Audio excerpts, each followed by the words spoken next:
നമസ്കാരം, മലയാളി വാർത്തയിലേക്ക് സ്വാഗതം. തിരുവനന്തപുരത്ത് നിന്ന് മുംബൈയിലെത്തിയ വിസ്താര വിമാനത്തിൽ ബോംബ് ഭീഷണി.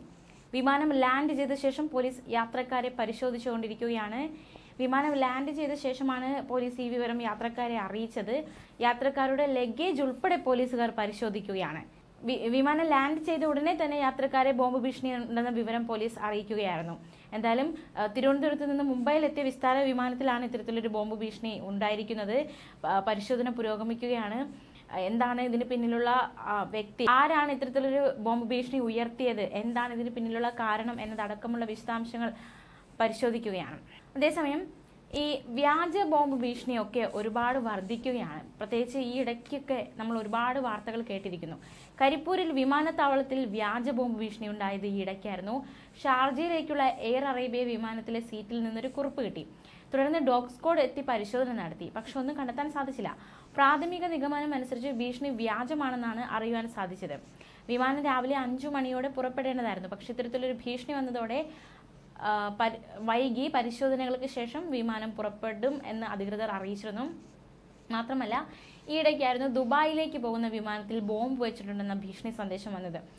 ഡൽഹി വിമാനത്താവളത്തിലെ ഓഫീസിൽ ഇമെയിൽ മുഖേനയാണ് ഭീഷണി സന്ദേശം എത്തിയത്. വിമാനം ദുബായിലേക്ക് തിരിക്കാൻ തുടങ്ങുന്നതിനിടെയാണ് വിമാനത്തിൽ ബോംബ് വെച്ചതായി സന്ദേശം എത്തിയത്. തുടർന്ന് ഉടൻ തന്നെ യാത്രക്കാരെ പുറത്തിറക്കുകയും പരിശോധന നടത്തുകയും ചെയ്തു. എന്നാൽ വിമാനത്തിനുള്ളിൽ സംശയാസ്പദമായി ഒന്നും കണ്ടെത്തിയിട്ടില്ലെന്ന് ബോംബ് സ്ക്വാഡ് അറിയിച്ചു. തുടർന്ന് വിശദമായ പരിശോധനകൾക്കായി വിമാനം ബേയിലേക്ക് മാറ്റി. പിന്നീട് ഭീഷണി സന്ദേശം വ്യാജമാണെന്ന് കണ്ടെത്തി.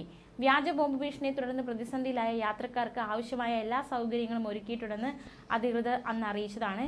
രാജ്യ തലസ്ഥാനത്ത് നടക്കുന്ന വ്യാജ കോളുകളുടെ പരമ്പരയിൽ ഇതും ഉൾപ്പെടുന്നു. വ്യാജ ബോംബ് ഭീഷണിയുടെ ഉറവിടം കണ്ടെത്താൻ അന്വേഷണം തുടങ്ങിയതായി മുതിർന്ന പോലീസ് ഉദ്യോഗസ്ഥർ ഈ സംഭവവുമായി ബന്ധപ്പെട്ട് അന്ന് അറിയിച്ചതാണ്. മാത്രമല്ല, മറ്റൊരു സംഭവത്തിൽ ഡൽഹിയിൽ നിന്ന് കാനഡയിലേക്ക് പോവുകയായിരുന്ന വിമാനത്തിൽ നിന്നും ബോംബ് ഭീഷണി സന്ദേശം കിട്ടി. തുടർന്ന് അടിയന്തരമായി വിമാനം തിരിച്ചിറക്കി.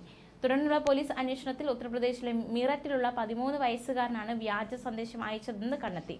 ഉത്തർപ്രദേശിലെ മീററ്റ് സ്വദേശിയായ കുട്ടിയാണ് പിടിയിലായത്. ഡൽഹി ടൊറന്റോ എയർ കാനഡ വിമാനത്തിൽ ബോംബ് വെച്ചിട്ടുണ്ടെന്ന് ജൂൺ 4 വൈകിട്ട് 10:50 സന്ദേശം കിട്ടിയത്. തുടർന്ന് വിമാനം 12 മണിക്കൂറോളം വൈകി. അന്വേഷണത്തിൽ ഉത്തർപ്രദേശിലെ മീററ്റ് സ്വദേശിയായ കുട്ടിയാണ് സന്ദേശം അയച്ചതെന്ന് കണ്ടെത്തുകയായിരുന്നു. ന്യൂസ് ഡെസ്ക്, മലയാളി വാർത്ത.